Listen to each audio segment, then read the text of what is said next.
Ils sont bénis ceux qui demeurent dans la foi et restent attachés au Seigneur jusqu'au dernier souffle. Oui, non seulement leur témoignage est une force pour ceux qui restent, mais c'est également une gloire pour l'Éternel. Salut à vous et merci de nous accueillir sur les antennes de la fréquence du corps de Christ. Bienvenue à cette autre édition de notre instant de réflexion sur la radio. L'opportunité nous est donnée dans le cadre de ce programme de partager avec vous non seulement la parole de Dieu, mais de revenir également sur un ensemble de thèmes qui contribuent à nous édifier. Et il y a des moments dans la vie où nous nous retrouvons confrontés à des circonstances. Nous nous retrouvons à nous poser un certain nombre de questions, ceci dû à notre état de santé, aux réalités que nous traversons, aux difficultés auxquelles nous faisons face. Et à des moments où nous avons le sentiment que le ciel semble être fermé au-dessus de nous. Alors à ces moments-là, qu'est-ce qu'il faut faire?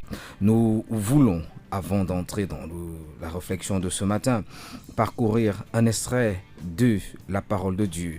Luc chapitre 1 au verset 6. Tous deux étaient justes devant Dieu, observant d'une manière irréprochable tous les commandements et toutes les ordonnances du Seigneur. Ils n'avaient point d'enfants parce qu'Élisabeth était stérile. Et ils étaient l'un et l'autre avancés en âge. On parle de ce couple, parents de Jean-Baptiste, qui était avancé en âge et qui était dans une attente. Et cela a mis du temps.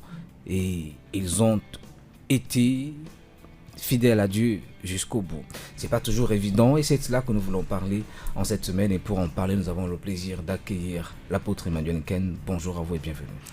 Bonjour révérend Dongo, c'est un privilège pour moi d'être là. Avec vous, nous allons parler de ce thème. Quelle attitude adopter face à une longue attente lorsqu'on a le sentiment que le ciel tarde à nous répondre et que l'attente semble être longue? Qu'est-ce que nous devons faire? Quelle attitude adopter pour ne pas faiblir et surtout garder la foi? Lorsque la réponse du ciel tarde, comment ne pas faiblir devant la longue attente?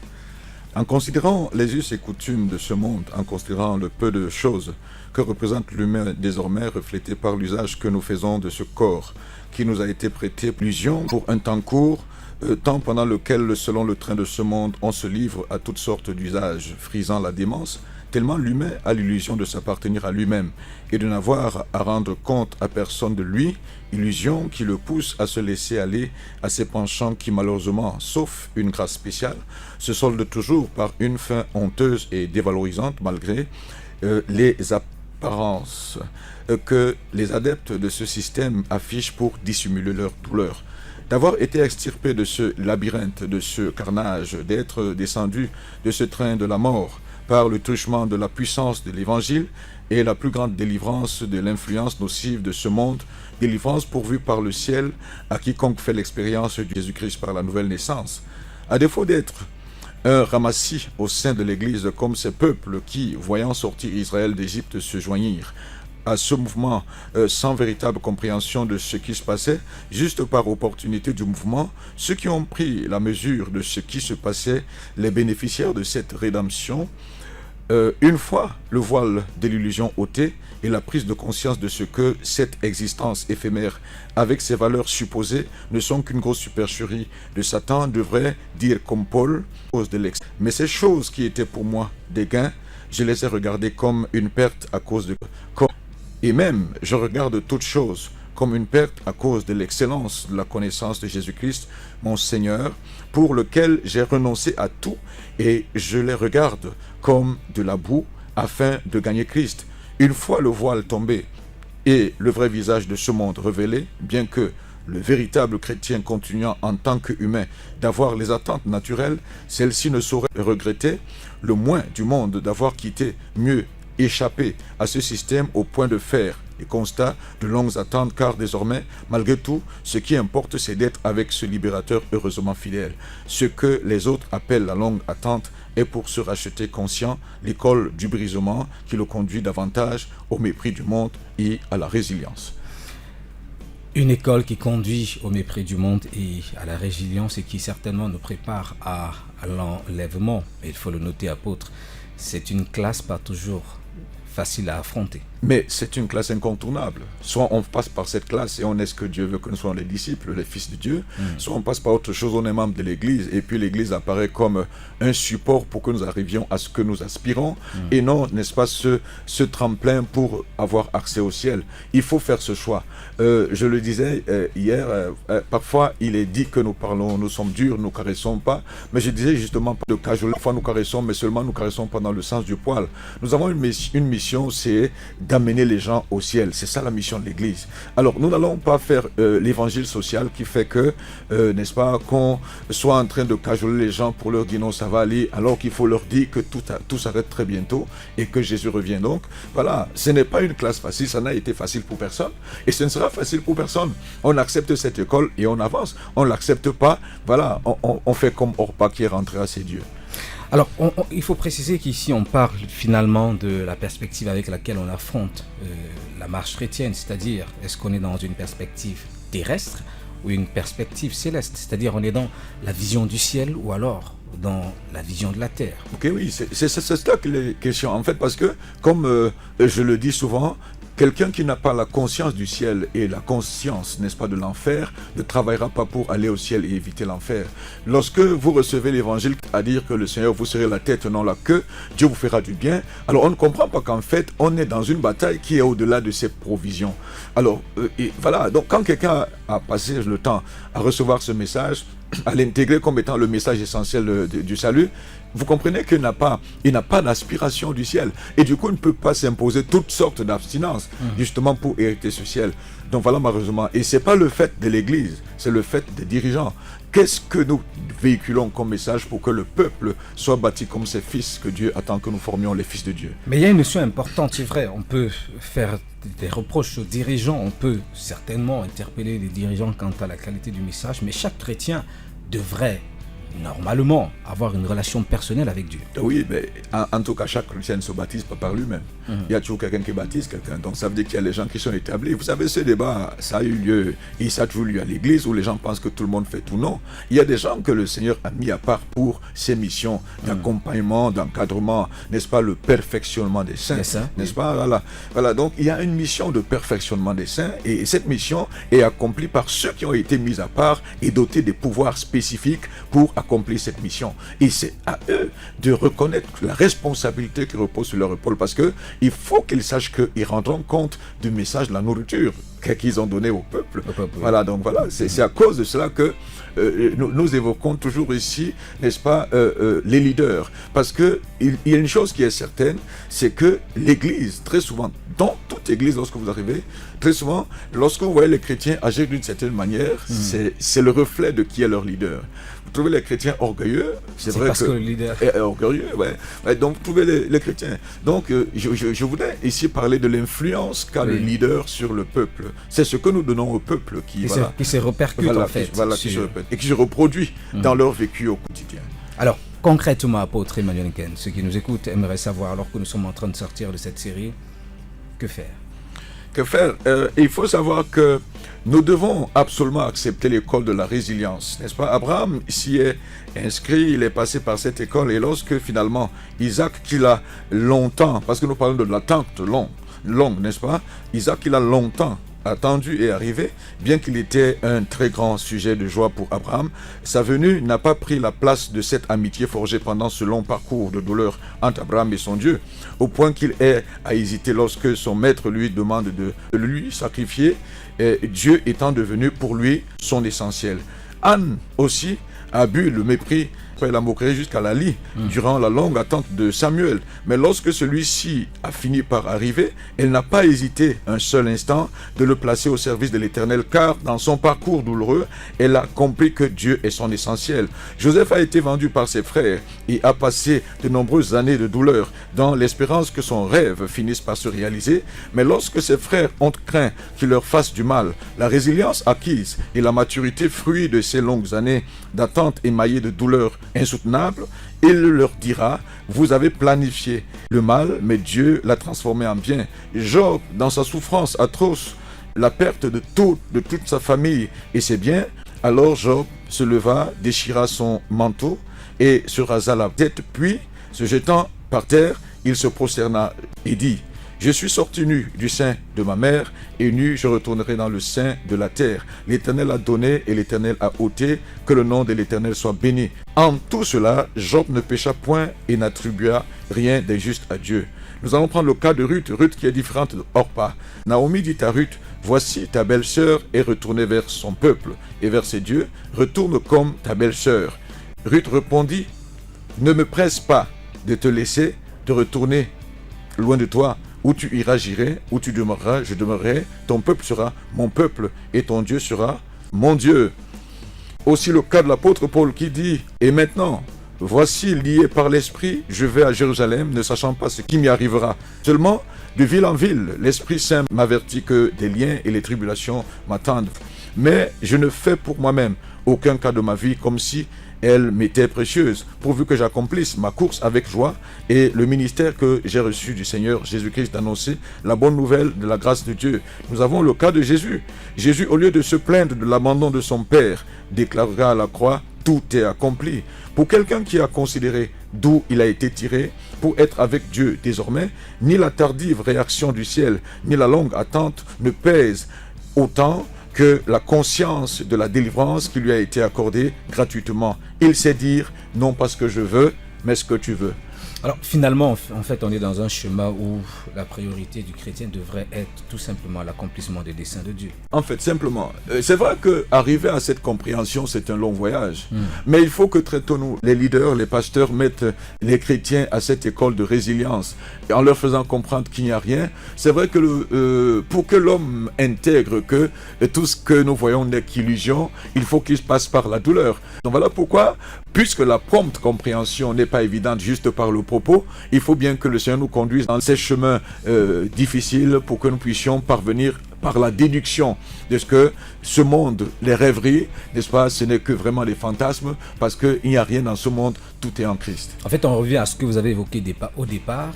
Chaque pas pour un chrétien, chaque attente, chaque circonstance difficile, chaque élément qui semble refléter un non-exaucement ou un non-accomplissement peut être, je préfère utiliser le mot peut être, un instrument que le Seigneur utilise pour nous façonner. Toute chose concourt au bien de ceux qui aiment Dieu. Toute chose. Même les manques, ça concourt au bien de ceux qui aiment Dieu. Celui qui accepte l'école de Dieu apprend même des manques. Celui qui accepte l'école de Dieu apprend, n'est-ce pas, des longues attentes. Celui qui accepte l'école de Dieu, parce qu'en fait, vous savez, il n'y a rien d'autre en dehors de Dieu en fait. Parce que s'il y avait une autre possibilité, on dirait que voilà, on a un autre choix à faire. Mais on n'a pas d'autre choix à faire que Dieu. Il faut bien que nous soumettions nos vies à Christ. Vous savez, ce propos qu'on dit souvent, est-ce que tu as donné ta vie à Jésus? Il y en a qui ont prêté leur vie à Jésus le temps d'un temps, jusqu'à ce qu'ils se rendent compte qu'il n'est pas suffisamment capable de les aider et qu'ils prennent leur vie en main. Oui. Mais ici, nous parlons de ceux qui ont abandonné leur vie à Jésus et qui disent que, Seigneur, quel que soit ce que nous rencontrons sur le chemin, c'est toi notre choix et nous avançons jusqu'à la fin. Alors, on a quand même une théologie aujourd'hui vous avez parlé de cet évangile social qui donne l'impression que la vie chrétienne, ou alors l'assentiment de Dieu vis-à-vis de nous, se résume à ces opportunités qu'il nous donne. Et lorsque, justement, on a le sentiment qu'il n'y a pas d'opportunité, alors Dieu ne nous approuve pas. Malheureusement. Mais vous savez que le Seigneur dit qu'il va bâtir son église. Une église, cette église qui est bâtie pour faire face à ces ténèbres qui sont en train de descendre. Et vous voyez, c'est en train de prendre l'ampleur. Pourquoi? Parce que la qualité des chrétiens aujourd'hui n'est pas, n'est-ce pas, cette qualité qui a la capacité de faire face à ces difficultés qui s'abattent sur nous. Donc il faut bien que nous reconsidérions, n'est-ce pas, ce que nous donnons aux chrétiens pour qu'ils puissent parvenir à la résilience. Voilà, parce que lorsque nous abordons la question, une église qui n'a pas des fils, des hommes qui ont accepté de mourir, n'est-ce pas, accepter la mort, comment vous allez faire lorsqu'il y a la pression du patron qui veut coucher avec vous, lorsqu'il y a la pression des sectes pernicieuses qui veulent que vous y adhériez pour que vous connaissiez n'est-ce pas, la promotion. Lorsque vous ne pouvez pas faire face à toutes ces pressions, vous ne serez pas ce chrétien distingué. Le Seigneur parle de fils, des gens qui se mettent à part et glorifient le Seigneur. Nous sommes celles de la terre et lumière du monde. On ne peut pas éclairer ceux avec qui on s'est mêlé dans les mêmes pratiques. Non, on ne peut pas les influencer. Il faut bien que les gens se rendent compte qu'il y a des personnes ici, mais qui ne se conduisent pas comme, voilà, nous. Quand lorsqu'on a vu les disciples qu'on les appelait à Antioche, voilà les chrétiens, c'est parce qu'ils étaient le reflet de Christ. Voilà pourquoi on les appelait chrétiens. Nous sommes aujourd'hui plusieurs membres de l'Église, mais pas reflet de Christ. Alors, de manière pratique, apôtre Emmanuel, on a certainement, lorsqu'on a compris l'école dans laquelle on est, lorsqu'on a saisi qu'on est en fait dans l'université de l'Éternel et qu'on est en train de suivre un cursus, peut-être on a un cycle de rattrapage parce qu'on n'a pas suivi le cursus normal, et puis le Seigneur nous met dans un cycle de rattrapage en termes d'attitude. Est-ce qu'il faut prier? Est-ce qu'il faut lire sa Bible? Est-ce qu'il faut, en fait, de manière pratique, quels sont les éléments qui nous aident à tenir? Vous savez, j'avoue que lorsqu'on a atteint un certain âge, c'est pas facile de rentrer à l'école de Dieu. Je l'avoue, voilà pourquoi j'ai beaucoup travaillé à la formation des jeunes. Parce que je voudrais donner ce modeste conseil. Si nous pouvons gagner les jeunes à Christ, c'est important de les gagner tôt. Parce que plus tôt on a bâti ses fondements, mieux ça vaut. Parce que dans le parcours, on aura déjà fait l'essentiel. Moi, j'ai la grâce d'avoir connu le Seigneur avant 20 ans. N'est-ce pas? Il a même commencé le ministère avant 20 ans. Et vous comprenez qu'aujourd'hui, 50 ans après, nous parlons d'un parcours important. Alors, voyez-vous, quelqu'un qui vient à Christ à 50 ans, voilà, qui doit complètement se dépouiller de tout ce qu'il a rassemblé comme élément de constitution de sa personne, c'est pas évident, il faut la grâce de Dieu.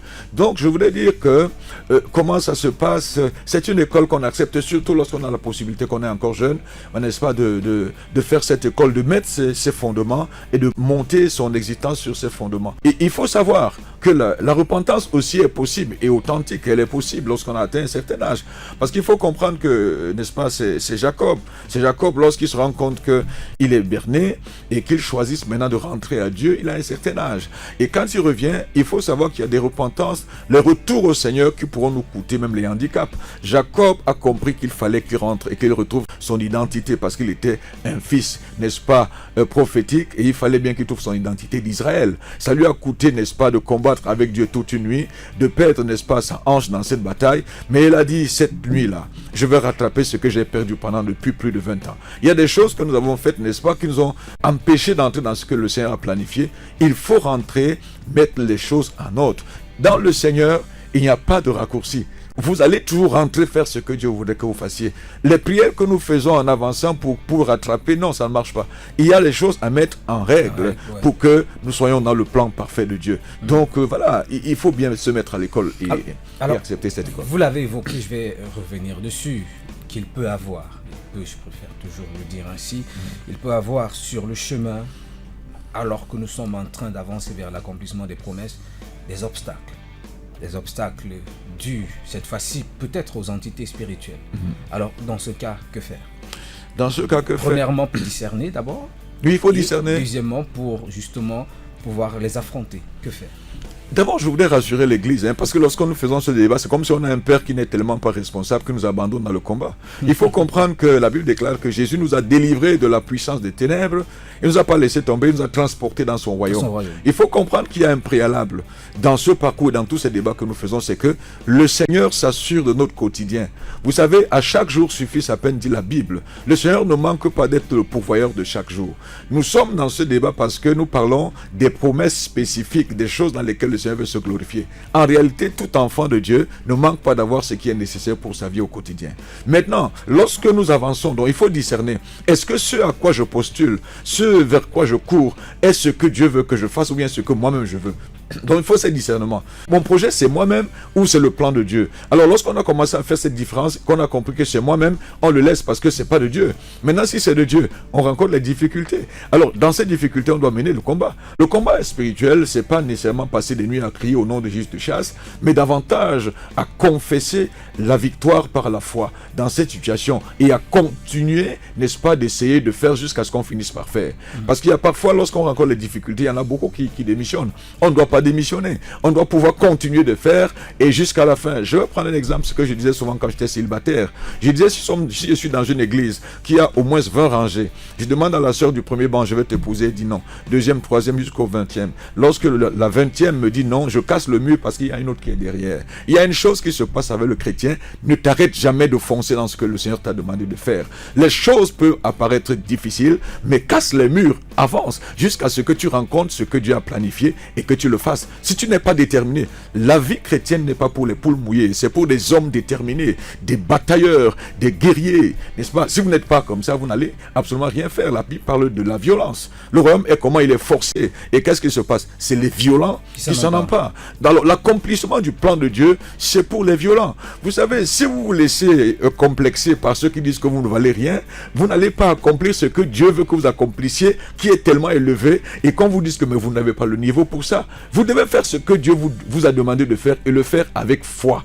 C'est vrai que je n'encourage pas la folie, comme j'ai la dernière fois, quelqu'un qui dit qu'il veut être commissaire de police, mais qui n'a même pas le CEP. Vous comprenez, c'est pas de ça que je parle, mais je parle ici d'une mission spécifique que le Seigneur t'a assignée sur le plan spirituel, et qu'on te dise que tu n'as pas les qualifications requises pour l'accomplir. Il faut voir à ce que Dieu t'a dit, il faut te mettre à l'école et au travail pour que finalement, tu finisses par accomplir ce que le Seigneur voulait que tu accomplisses. Et surtout, le faire en tenant compte du plan et du projet de Dieu, ce qui est important. Très très important, parce que sinon, on serait en train de faire sa propre affaire. Et lorsqu'on est dans sa propre affaire, vous savez, si Moïse était parti traverser la mer Rouge dans sa propre affaire, son histoire serait terminée à la mer Rouge. Mais maintenant, parce que c'est Dieu qui lui a demandé d'aller, Dieu va ouvrir la mer. Donc il faut savoir que les géants que nous rencontrons dans le chemin, nous avons la victoire parce que on a discerné au préalable que c'est le Seigneur qui nous demande d'aller mener ces batailles. Si vous initiez vos propres batailles pour votre propre gloire, sachez que vous allez y rester.